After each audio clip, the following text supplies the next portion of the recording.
Inès était d'humeur nostalgique mardi 28 avril 2020. Sur Instagram, la candidate de Koh Lanta s'est remémorée en détail et avec émotion le jour de son départ en direction de l'île. Un moment à jamais gravé dans sa mémoire. Après un week-end chargé en émotions, Inès s'est reconcentrée sur l'essentiel ce mardi 28 avril 2020. En effet, plutôt que de se laisser gâcher son aventure Koh Lanta par les insultes et les menaces violentes qu'elle a pu recevoir en masse,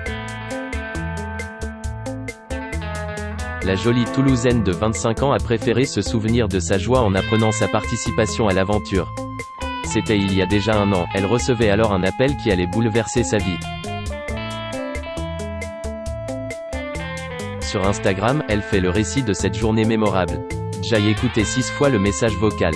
Je bégaye, je transpire, je suis à 2 doigts d'une syncope, je rappelle. Ok, ça a vraiment décroché, c'est pas une blague, tu parles à Koh Lanta Inès, tout va bien, respire. Fait la fille détendue, relate-t-elle. Le début d'une aventure exceptionnelle se présente à elle. 4 semaines plus tard, c'est l'heure du départ. Inès a rendez-vous à l'aéroport, sans savoir pour quelle destination elle s'envolera. Qui se retrouve dans un aéroport un vendredi en plein après-midi à 15 h, tu ne sais pas où tu vas, tu ne sais pas sur qui tu vas tomber, comment le voyage va se passer et si tu es seul. Donc t'es là, tu marches dans l'aéroport et tu te dis, je vais faire Koh Lanta, je vais voir Denis, face à moi, me donner des top départs ou me dire qu'à tout moment ma sentence est irrévocable, s'enthousiasme-t-elle à l'époque. J'ai cru que j'allais mourir. Reste que cette première étape est déjà cruciale pour l'infirmière, qui n'a jamais voyagé de sa vie. Je n'ai pas eu le temps de pouvoir voyager avant mon diplôme. J'ai voulu travailler directement afin de pouvoir enfin m'organiser un voyage. À part pour rentrer chez ma famille en Corse, je n'avais jamais pris l'avion aussi longtemps, explique-t-elle, encore tout émoustillée. Une fois à bord, il est même difficile pour Inès de garder son calme. Mon Dieu, j'ai cru que j'allais mourir. Une panique. Je nous voyais au JT de 20 h, un crash d'avion est survenu. En effet, Koh Lanta avait déjà commencé pour moi. Ça a été un périple, j'aurais dû être filmé à ce moment-là. Ça aurait fait partie d'un bêtisier.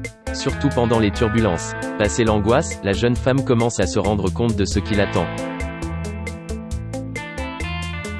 Je suis rempli d'émotions et d'excitation. Je vais vivre l'expérience de ma vie, celle où au plus profond je sais qu'elle me sera bénéfique. Je me dis que c'est mon moment, que je vais le vivre qu'une fois, que je ne dois pas me louper et surtout que je dois donner le maximum de moi-même. Pour conclure, Inès souligne son amour pour Koh Lanta depuis les débuts du programme il y a presque 20 ans, avant de tacler subtilement ceux qui n'apprécieraient pas son jeu. Je suis une grande fan de cette émission et pour la comprendre complètement, il faut la vivre. C'est incomparable, vraiment.